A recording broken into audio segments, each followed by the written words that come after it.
the Pikey and Loughz Show, Talkin Taipans. Chris Pike and Alex Loughton come to you with everything that is 100% Taipans. Let's go. It's Talkin Taipans. Hello and welcome to another episode of the Pikey and Loughz Show, your very own Talkin Taipans podcast. I'm your co-host Chris Pike, and I'm joined as always by Alex Loughton. Now, Loughz, a bit flat after last Saturday night against the Hawks. That wasn't quite the return home that I think we were all hoping for from the Taipans. Thanks, Pikey. Another episode, obviously. About to be in the bag, but mate, Saturday night, just left with a bit of a sour taste in my mouth, and I think I can put my foot on it. That second quarter, 37 points, you just can't do that in this league. The teams will punish you, and it was just a bit of, just lacking a bit of energy, just a little bit, not quite sort of on the money. So LaMelo Ball just had a field day, which was the disappointing part. I think you got a young punk coming in to showcase his wares, and you got a chance to stop him, and they didn't have the goods, didn't have the energy and the will to be super energetic for every 5 minute sort of segment. I think I talked about this week. You've got to be on it all the time. You can't just let a bit lapse, and by the end of the game, you've got another L to your name. So I think when you set goals, it's got to be we must win this game. That's not the goal. The goal is we must show up every 5 minute segment and give our maximum energy to match what's going on in the game, and hopefully exceed the energy levels that the opposition are bringing. This episode of the Pikey and Loughz Show proudly brought to you by Cairns Total Physio. Less pain, more life. Absolutely. Now, we've got plenty of time on the show to fully dissect what happened last Saturday night, but our last show, Loughz, was a packed one. We had 3 games from the previous week to wrap up from the Taipans, and plus we had the preview for the big game against the Hawks. So our last show was a massive one. So we've got a bit more time this week to dissect the game against the Hawks and to also have a really good look at the game against the Bullets this coming Saturday night as well. Just quickly, before we get to all of that, and before we fully get into the show, I've got some quick questions I wanted to run by you once again. And again, I'll try to put you on the spot and hopefully try to catch you off guard like last time as well. Get some candid responses. Let's fire away, Pikey. Fire away. It's related to the game, so we might get to it later, but I wanted to get your thoughts on it straight away because I look at this Cairns Taipans team and I think that from what I've seen of Cam Oliver and Nate Jawai, there's no reason they can't be the best centre combination in the league. You've got Cam, who has all the athleticism in the world. He can step out and stretch the floor and shoot the 3 ball. He's shown that he can match it inside physically as well, even though he gives up a bit of size. And then you've got Nate there, who can be the battering ram. He can be the post presence. He can be the big body that the opposition teams need to double team when he catches it down low. So I think that's what they're capable of. I think neither of them are quite reaching what they're capable of. How do we make sure that those two as a combination reach what they're capable of this season? Well, it's an interesting point, and you just jogged my memory during the game. So obviously they start with Majok Ding and Cam Oliver, and I feel like Cam Oliver kind of gives up a little bit of height when matched up with your Sean Longs, matched up with your AJ Ogilvies, even your Josh Boones. But then all of a sudden, when Nate comes into the game, he can do the heavy lifting with the tall timber, and then Cam is pretty well going to able to outmuscle the 4-man. So it actually isn't a bad combination as you're questioning why aren't we seeing more good things from them. And it was only sort of later in the game that actually played together in decent minutes. And in the one play I'm picturing, Nate pick and roll to the centre of the key. He got the pass and got the dump off to Oliver, who finished the paperwork with an emphatic slam. But it was a nice little play where the ball just went straight inside. They didn't got this kind of weave offense that's a bit wishy-washy for my liking to run for 40 minutes. When they switched it up a bit and just went straight attacking with a pass or dribble penetration into the key, when they just got down to business straight away in the offense, good things kind of happened. And it was Nate and Cam Oliver finding a bit of a connection point there. So I think you're right. I think, Nate's a big boy. He can do some heavy lifting. If you tweak the game a bit to suit his skill set, you might actually get a bit more production out of the two of them together playing at the same time. Yeah, I'm not sure about the same time. Maybe you could do that occasionally. I just think because they offer so much different. So whether or not they're on the court at the same time or if you're rotating them, I just feel like they have the potential to be the best combination. You're saying go straight to them on the offensive end. Yeah, whichever one's on the floor at the time, I want them to be the focus of a lot of what happens. I want them to touch the ball in every position just about. Here's the dangerous words that I hear sometimes, and coaches can pride themselves on this sometimes, but I hear equal opportunity offense. So it means we're going to run a play or something and it's going to go through hands, so it's all equal sort of opportunity. Anyone has a chance to shoot it. Just when the gaps open up, guys, just take your chances. Or guess what?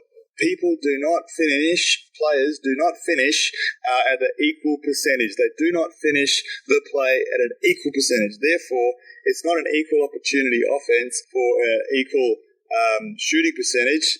That's incorrect. It's a fallacy. Basically, the defense will go, okay, guys, guess what? If we play our cards right, once it gets into the low percentage finishers' hands, basically to a man, deny everyone else and let that low percentage shooter get the shot off, because that's where we're going to steer the ball to, and that's how the defense can play, and win the contest in the half court. So an equal opportunity offense, to me, it's just my opinion, is not something that is fine it's just not reality for me.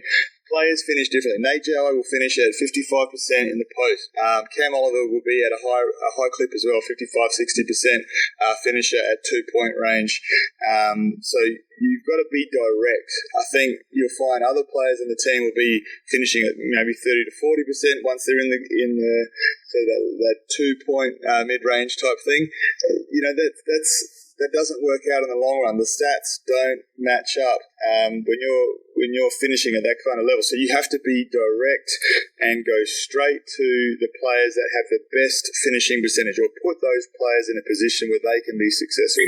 Next quick question for you, Loughz. It's touching on what you just talked about. It leads almost directly into it. Does Scotty Machado need to look for his shot and be a bit more aggressive rather than just settling to set up his teammates for their shots? He was a little bit quiet in the game. He took 5 shots. I think he'll be a bit disappointed with that game. It was probably his quietest game of the season to date. And traditionally this season he's been trying to set up the teammates, trying to set up the team, and being more of a passer in the first half, and then turning on to be a scorer in the second half. So I think it was just an off game. But if the Taipans are going to be relying solely on their starting 5, just about, and we'll get to Mirko Djeric's brilliant performance in a minute. But if one of the starting 5 has one off night and the wheels fall off, then it's going to be a bit of a problem sort of later in the season. So that's the reason why you really need contributions across the board, and I'm sure we'll get to Mirko Djeric later. Yeah, we will. 2 general questions about the league, and then we'll fully dissect that game on Saturday night. You saw firsthand on Saturday night the Next Stars program in action when you saw LaMelo Ball play the game of his life to put himself closer to being the number 1 draft pick next year. We saw on Sunday Didi Louzada put in a similar performance for the Sydney Kings in a win over the Perth Wildcats. We saw RJ Hampton only a week or so previously play his best game of the season against the Taipans over in Auckland as well, and he had an eventful weekend where he got ejected after 4 minutes on Saturday, which is a whole other story as well. This Next Stars program, are you a fan of it? Look, the three players that you've mentioned there, they've really elevated my personal view of the Next Stars program. If you look back a few years, obviously with Terence Ferguson in Adelaide, who's in the NBA and starting some games for OKC, things like that. Like, he didn't impress me enough to go, wow, this is a crazy. These juniors are next level, because you couldn't play him. These three you can, and not only that. LaMelo Ball, 28 points. Didi Louzada, 7 3-pointers. 7 3-pointers. Check that. 21 points. I think he shot 7 of 10 or 11 from 3 or something. Man, it's just unbelievable what these 18-year-olds could do. Now, Didi Louzada, I believe, has played some NBA. He's already been drafted and he just played. He's already spent a year playing professionally. Okay, so there's a few questions around whether he's sort of able to be an Next Star for one. Well, that's a question I'd like to ask you. If you have been drafted, so the rules say that if you were drafted in the most recent draft, you are still eligible to be a Next Star player if you haven't been put on an NBA roster. Do you like that, or would you prefer it to be only for guys that haven't yet been drafted? Look, I think it's. I think the reason why we have Next Stars is to, one, bring excitement to the league with these young, athletic, sort of potential superstars, and to bring eyeballs to the league. So from that perspective, I think to a degree you've got to allow us the best talent here possible that's willing to be here. Whether there's a technicality that he's possibly different level to LaMelo Ball because he's already drafted but hasn't played. I don't think there's too much in it, to be honest. I think the reason that they're here is to bring excitement. The reason that they're here is to bring eyeballs and eventually, money to the league. So it's Larry's ball game, Larry's players, and I think it's certainly made this league internationally aware. Last question, then we'll keep moving. Would you like to see the Taipans sign a Next Stars player? Well, interestingly, they obviously had the option to look at LaMelo Ball, and there's a bit of a circus around what his entourage brings, and it's pretty high risk because from my viewpoint, I don't think he's going to stay around after Christmas. I think he'll be home for Christmas, enjoying big Christmas lunch with his family, and then he's going to be rested up until June 22nd on NBA draft night. So you sign this risk and you base your team around this signing, and then you build it up in a country town or regional town. Cannot afford to have a disruption, potentially take place, which just throws you completely off any kind of playoff trail, because then what do? How are you going to find another player? It's almost a guaranteed disruption. So that was the thinking with the Taipans. You're not going to go down that path. Obviously, we do have Kouatnoi, who's an Australian, who's vouching for the draft, and trying to be on that sort of similar path as a Next Star type of player, young guy, NBA draft sort of potential candidate. So they went with sort of more of an option that was less sort of risk in terms of guaranteed top 5 kind of pick coming out. So there's the benefit for the Hawks is that they've brought a lot of attention to their club. They've got a lot of sales of jerseys, but for me, it's a high risk type of situation. Unless you got some kind of guarantee in place that they can be around for the full season, and they're not going to just bounce. You've got to have some ironclad things stated in the contract. Otherwise, you're just going to get that disruption. So it's a massive risk. It's also not sustainable. All of a sudden, where do you go to get your publicity next season when you don't have LaMelo Ball? It's a one-year boost that it gives you. Yeah, it's such a fleeting, excitement thing that it's just not worth it in the long run in terms of what this town needs. Yep. All right, let's move on. Saturday night, we were back at the Cairns Convention Centre. You were there. Let's start with the positives. Sold-out crowd. It was terrific to see 5,092 people there. What was the atmosphere like? Well, there was a massive hype around the game on the radio, on all the social media channels, just a great job of marketing the game. It was obviously Taipans versus LaMelo Ball as the kind of wording around it all. So that was sort of the storyline, and LaMelo Ball certainly delivered. It was pretty impressive, to be honest. It was that was his best game to date, obviously 28 points, bunch of assists. He threw this full court pass in trans over 3 Taipans guys running back, and I think Josh Boone got the layup. But he threw the pass. I was like, he threw that? I was like, no way. And then, bloody hell, Josh Boone caught it and finished it or got the foul. But he just really impressed, and played a kind of grown man's game, and then he got a bit swaggy towards the end there. But, a lot of his threes were starting to drop. So, he really, I think with that game, really puts himself way up in contention for a number 1 draft pick. Now, I think Trigg interviewed him at the game and said, LaMelo, are you the number 1 draft pick? And he said, I believe I am. So there's belief there, obviously. Social media sort of saying, they were asking me after I posted online, and they said, look, did LaMelo Ball deliver as sort of expected? And, he sort of did. He over-delivered, really. But 18 years old, Pikey, I think about when I was 18, I think about, your mindset when you're that young and, the bright lights come on. It's just... Sorry? 18. After I did sort of 6 months with the Wildcats, and then I was, I would have been sort of 19 in my freshman year. I was sort of a year behind. I wasn't even at college yet. No, I was going from AIS through to Wildcats training, and then heading off to college mid-year. But just a lot younger mindset back then in terms of but what this young man can do. Now, I don't know about his media interviews, Pikey. I think he was expecting to be paid for a lot of the local press interviews, so he gave one-word answers. So a bit of work to do there, or maybe he's expecting a paycheck and then he'll pay per word type of interviews. So let that one go. I'm not sure we can afford him here on the Pikey and Loughz show. We can't afford it. We'll get someone else. But for positives. The problem for me was that LaMelo Ball had a great game.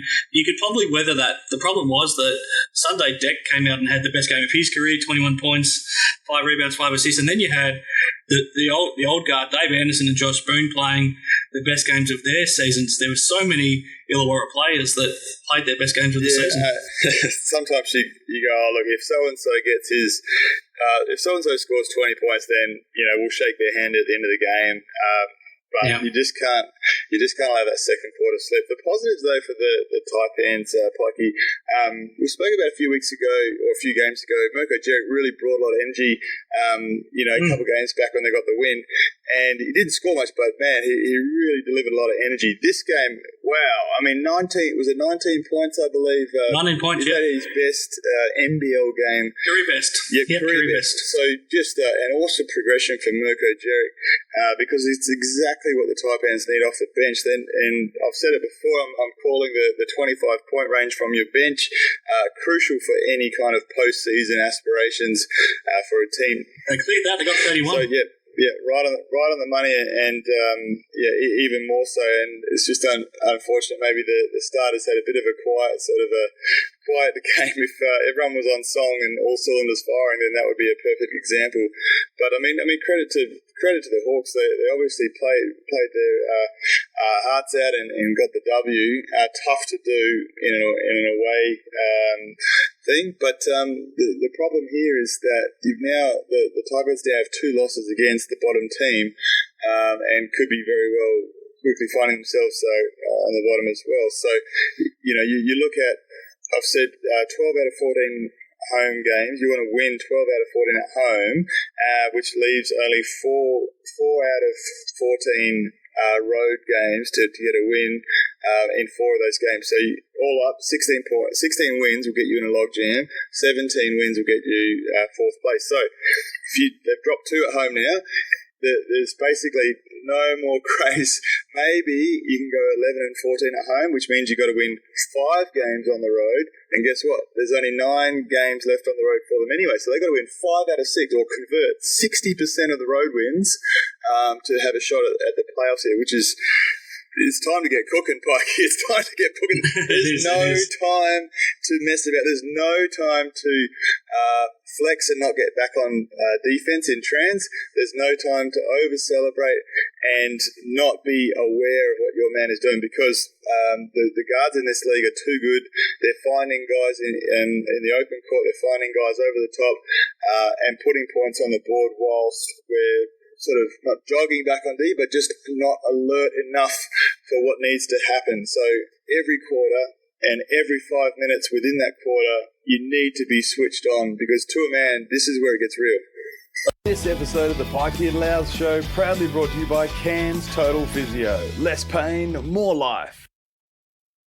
Well, the other thing they need to do is grab some rebounds. Out-rebounded by 20, and they gave up 27 offensive rebounds. There were similar numbers against Perth when they beat Perth in Perth by 30, but on that night the Wildcats couldn't hit the side of a barn with their shooting. When you're giving up that many extra possessions, it's going to cost you more times than it's not. I think they'll be looking at that video just in disbelief that they let that happen. I was there. I saw every offensive port by the Hawks. I was just like, man, they got to get a potty. Like, it's just it's a coach killer. Like, you've got your players out there that you've built trust. You've done your meetings. You've done all that, and then to not sort of box out or allow so many offensive boards, it's just going to make the night so long. And in the end, the season's just going to slide you by. Now, something that's just sprung to mind, I want to bring it up before I forget it. You talked to Matt Smith about this in detail on our last show as well. I noticed last week, Jared Kenny, he went and got a fresh cut on his hair. He got the mullet puffed up at the back. He got the front freshly trimmed. How nice was that looking on Saturday night? Well, we call this segment now the Mullet Maintain segment with JK. It's got its own name. It's got its own position in our podcast. But no, it was fresh. It was a fresh fade on the side. Beautiful, luscious tail on it. I still want to get a measurement on that bad boy, because it was looking certainly very sharp. But you know, remember that Simpsons episode? He goes, I want you to shave those sideburns. He's like, Mr. Burns, I don't think you know what sideburns are. Just do it. So maybe Mike Kelly was asking JK to shave those sideburns and get ready for the game. Get your head switched on. But it's looking pretty good, mate. It's looking pretty good. Now, before I ask you about your thoughts on what happened around the rest of the league in round, any last thoughts on what you saw last Saturday night? Look, they got the game back within 6 points. I believe a minute to go, quarter. Yeah, I mean, they had it within. They got a bit of a halftime spray, maybe from Mike, maybe from one of the players, but they certainly came out with energy. They know that they've got it within them to when they want to put the foot down and raise up a level. They know they've got it in them because they showed that, and they got within 6. But it's not enough when you've given up 37 in the quarter or in a quarter. They've had different quarters where there's been a bit of a lapse. So when we had this situation, and I know last year wasn't a great year. Previous years though, as an example, basically we would go, look, we're not trying to control the end result of the game. Yes, we want to win, but we're not focusing on that. What helps is if we compartmentalize the game into 5-minute blocks, and that way you go, look, did we hit our benchmarks for this 5-minute block? Yes. Okay, let's move on to the next 5-minute block. And the benchmarks might be, maximum energy or box outs at 90%, which means you're boxing out successfully 90% of all missed shots type of thing. You've got your benchmark, so it just helps to break it down into smaller chunks, and that way you're not just thinking, man, we've got to win this game. No, this 5-minute quarter, we've got to do what it takes to put ourselves in a good position. So it's sort of those process goals, not the end result type of goals. So that's the only thing that I would say needs to be a refocus for the Taipans is compartmentalize the goals, compartmentalize the game so that it's not a big unsurmountable sort of task. It's a accumulated series of small tasks that get completed, and that way you're looking at the end result of the game with a smile rather than, that sour taste. A lot of the time when I listen to your talk, Loughz, you sound like a coach to me. Is that something you would like to go down that path at some stage? The coaching life does not appeal to me. It's all the pain and anguish and commitment of road travel, and whilst there are some good elements to it, I'm sure I'm not in that kind of headspace to go, yep, I want to be a coach, because obviously those assistant coaches go through hell and back to go through their apprenticeship, and sometimes in Mike Kelly's case, he's 9 years as an assistant coach, cutting up tape at 2 a.m., 3 a.m. in the morning for head coach. You had to go all over the world to do it. So, it's signing yourself up for a lifetime of, see your family, bye, off on the road. So, does that answer your question, Pikey? It does. Now, instead of running through round 6 results, I'll read out the state of the league in terms of the ladder, and then I'll get your thoughts on the way you see things at the moment. So we've got the Sydney Kings up front. They're 8-1. They've had a terrific start. Southeast Melbourne Phoenix, they've only left Melbourne once so far this season, and they're 5-2. Both Wildcats, they've dropped a couple of games lately. They're 6-3. Melbourne United, they've now won 4 in a row, so they're 5-4. So that rounds out the top 4. Then we've got the Brisbane Bullets 4-4. The Adelaide 36ers 3-4. Then New Zealand Breakers 2-6. The Taipans 2-6, and the Hawks 2-7. What stands out to you now that we're 6 rounds in? Well, Southeast Melbourne Phoenix have obviously done well in Melbourne, only leaving to go to Perth, I believe, but they did have an away game in Melbourne. But are they yet to be tested? Yeah. I mean, that game in Perth, it was, I guess, an example. Like, if you're not quite got everything together, you can get torched on the road. But they're setting themselves up with those crucial home wins, which I think will hold them in good stead. They've had a great momentum at the start of the season, so if they can keep that going, then, man, what a story for a brand new club with Tommy Greer at the helm. So full credit to him and what he's been able to achieve. Melbourne United have pulled the finger out and got going, much to Coach Dean Vickerman's relief.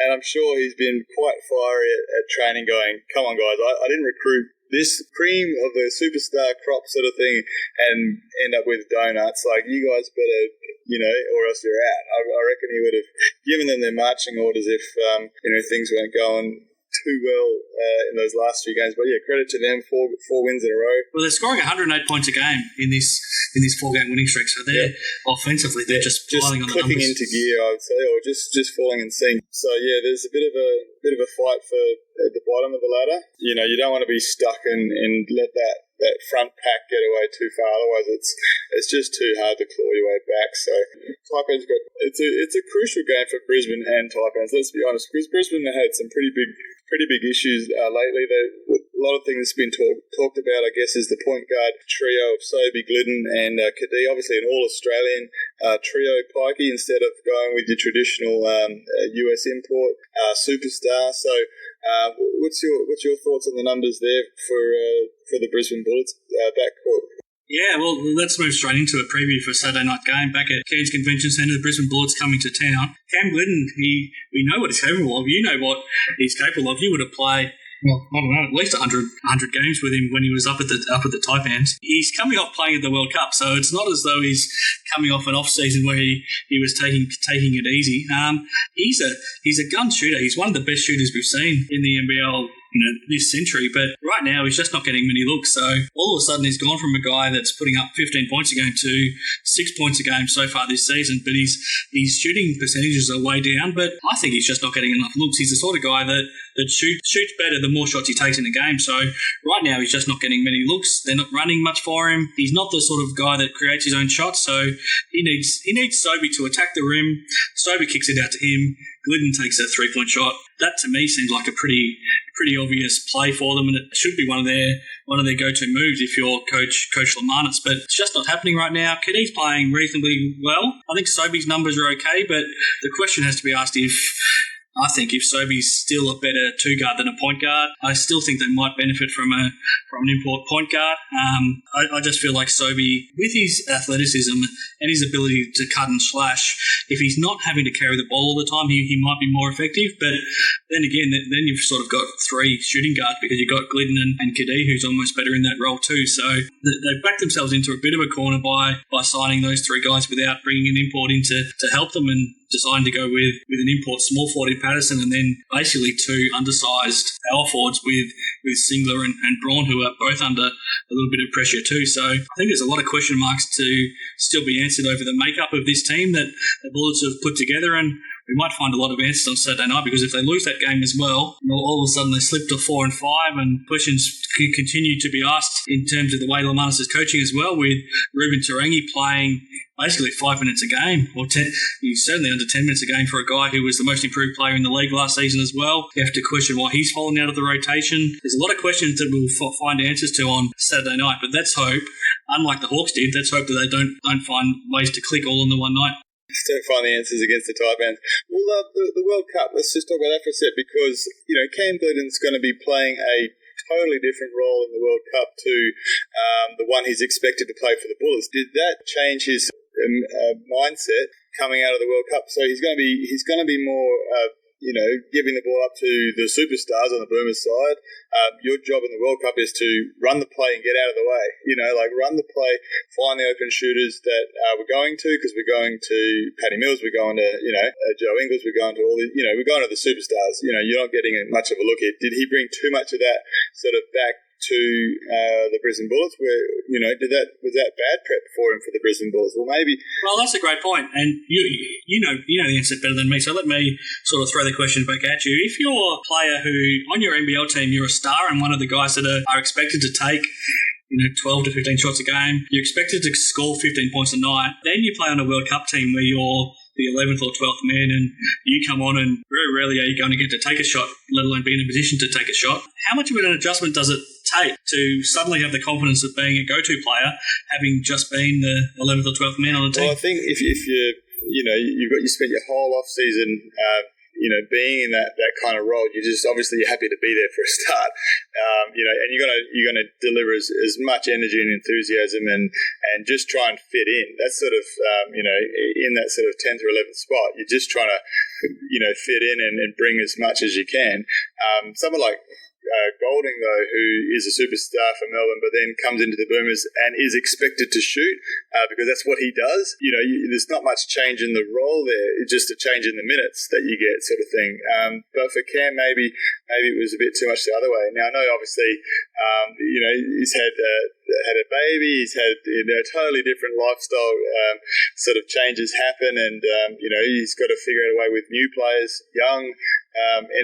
Enthusiastic young players coming into the squad in Sobey, looking to establish themselves as not only Brisbane Bullets stars, but future Boomers, selections every time, because obviously Lamanis right there sort of watching it from two different angles. I think there's just a bit of, I think you're right, I think maybe they've got too many of the same kind of skill sets they've got three players for two spots, so something's got to give. And Cadiz just come off a very aggressive QBL season, even though the level of play is a lot less than the Boomers. He's still been in a mindset of score. So he's been very active to maintain the numbers, I guess, to a certain degree. He's on 10, I believe, and then Sobey's obviously 12. He's up 14. More, I think, about 15. Yes, 15, 16, sorry. So he's like, sweet, I'm good. Nothing wrong here. Glidden was always. Well, touching on what I mentioned before with Sobey, do you like him as your point guard, or would you prefer him as your two guard? I'm not buying him as a point guard, just as much as I'm probably not buying Mitch McCarron as a point guard. When that experiment happened, I think you got to be who you are. I don't think it might be nice to think that you're a point guard, but really he's an athletic two-man that can push the ball, but he's not your point guard from my perspective. And he's better at being a two-man that can get on the rim and trans, push the ball hard, shoot threes when he needs to, or set up a play when he needs to, but he's a better player on a team as a 2 than he is as a 1. So why would you go to a lesser position where you can produce less? Why wouldn't you just stay where you're most effective?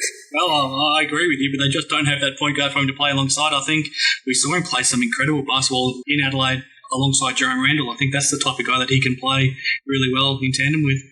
Well, you got a Batman and a Robin, and you can't have 2 Batmans and you can't have a whole group of Robins. You got to have people in the right position, and everyone know that they're Batman. And everyone, the player knows that he's Batman. If he's an import point guard, he's got the keys to the city. Robin's just got to take that secondary role, which having a superstar point guard in there, it frees up the attention anyway, so that you can dominate the second best defender, because the best guard defender is going to be on that import point guard. So you're going to get the second best, which is probably someone you're going to take advantage of. So it's not rocket science. I think you try and get too cute with it. I think it sort of backfires on you. So I think this weekend will be a massive weekend for I guess the Bullets to sort of see what's the go.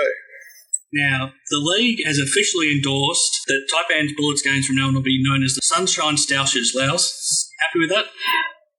It's not doesn't quite have the same ring as a Reptile Rumble. Well, I think Glidden's taken that as a moustache, like a stash, yes. As in the Sunshine Stash. So if you bring your best moustache to the game, good things will happen. And a good moustache, is a happy man behind it. So he's certainly embraced the stash. Let's call it the Sunshine Stash, and we'll which follicle faux pas gets the nod of approval from the hoop gods.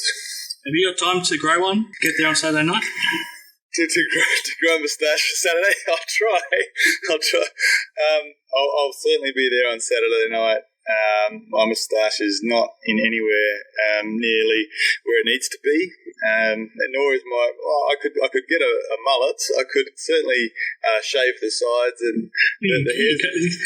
Well, what would your wife think if you shaved the top of your head? If I shaved the sides and left the back? Oh, I don't know. No. If you just got rid of everything on top. So could shave all over and just leave the back. That's man. Now I'm definitely from Wanneroo.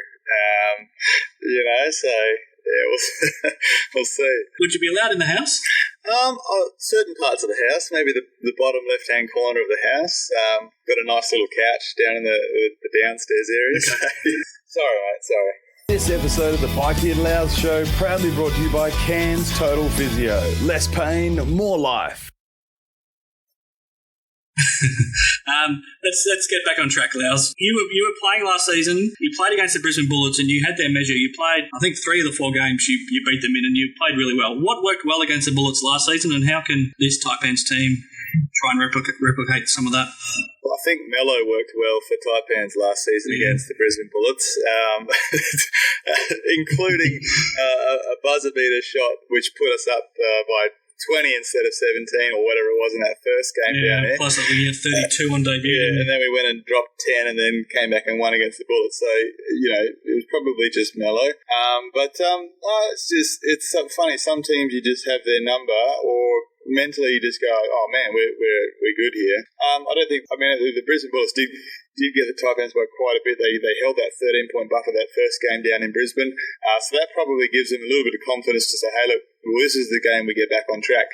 For the Taipans, I expect to see maximum energy. I know news report from the training this week, they've been going at it. There's been a few fights on court, Pikey.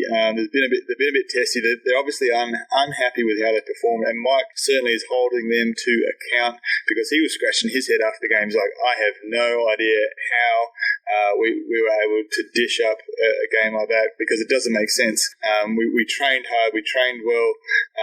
We did everything that we should have leading up to the game, and then the performance was such that it was just inexcusable. So everyone to a man in the Taipans, I think they'll be hungry. I think they need to be hungry. If they're not hungry, then they shouldn't be here. Let's be honest.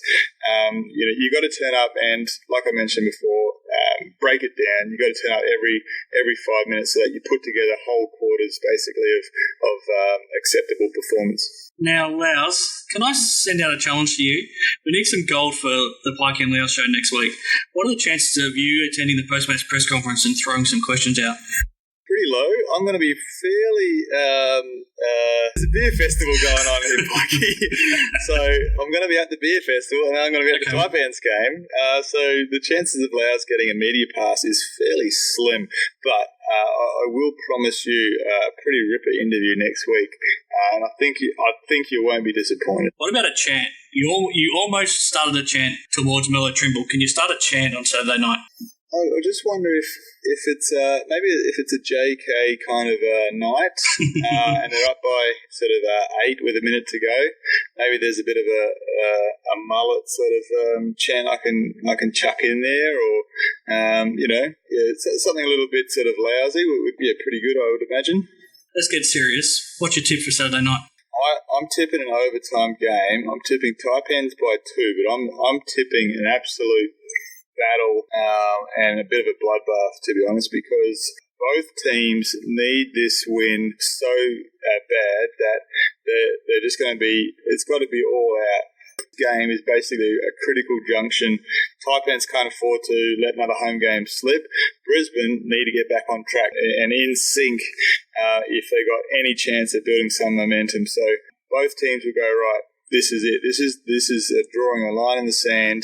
We're either going for it and we're worth something here, or we're just going to sort of stand back and let the season slip through the fingers. So you got a choice. Pikey. Both teams have a choice, and I can't wait to see how the game unfolds. Speaking of a bloodbath, what are the odds for Cam Oliver and Mirko Djeric to butt heads at some point during the night? Mirko Djeric has, or some of the Taipans fans have incorrectly thought his name was Vika Makona, as in the Makona coffee. But yeah, no, Mirko Djeric, he's certainly got some old man strength. I know Cam Oliver would love nothing more than to flex on him after doing one of his patented two-hand slammer jammers. But yeah, Mick is deceptive because he's so strong, like in his low stance. He'll really move players around, but he's undersized against Cam Oliver. So I reckon that'll be certainly one to watch. Now let's get your quick thoughts on what's happening around the rest of the league this weekend. I think it's rivalry round. There's certainly some rivalries reunited. Starts on Friday night. The Adelaide 36ers and the Perth Wildcats. First ever time they played at the Adelaide Entertainment Centre. Might break a new record. Both teams coming off losses. It's a big game. Is this the one in Perth or is this back at Adelaide again? Yeah, back at Adelaide. I mean, the Perth have showed some pretty good sort of form on the road this season. It's going to be interesting. I'm going to go with Perth on this one by 5. Now, another throwdown already. So it's the third one already within the first 7 rounds. So South East Melbourne don't have to leave Melbourne, but it's a Melbourne United home game. What have you got in the battle of the Melbourne teams? Melbourne United are on a bit of a roll ski, so they're going to be wanting retribution for that first round loss against Phoenix. So Melbourne United by 8 points. Then on Sunday, Sydney Kings, they're trying to set a new NBL attendance record when they host the Illawarra Hawks at Kudos Bank Arena. So it's going to be a tough one for the Hawks to back up what they did in Cairns. Yeah, look, it'll be Didi Louzada versus LaMelo Ball as the headline, but it's going to be the Sydney Kings by 16 points. And on Sunday, another rivalry reunited. Perth Wildcats, New Zealand Breakers in Perth. I think that Perth will have this one. I hope New Zealand are able to put a decent showing. Some of those games have been pretty epic over the years. The New Zealand-Perth sort of rivalry, it's often been in a grand final situation.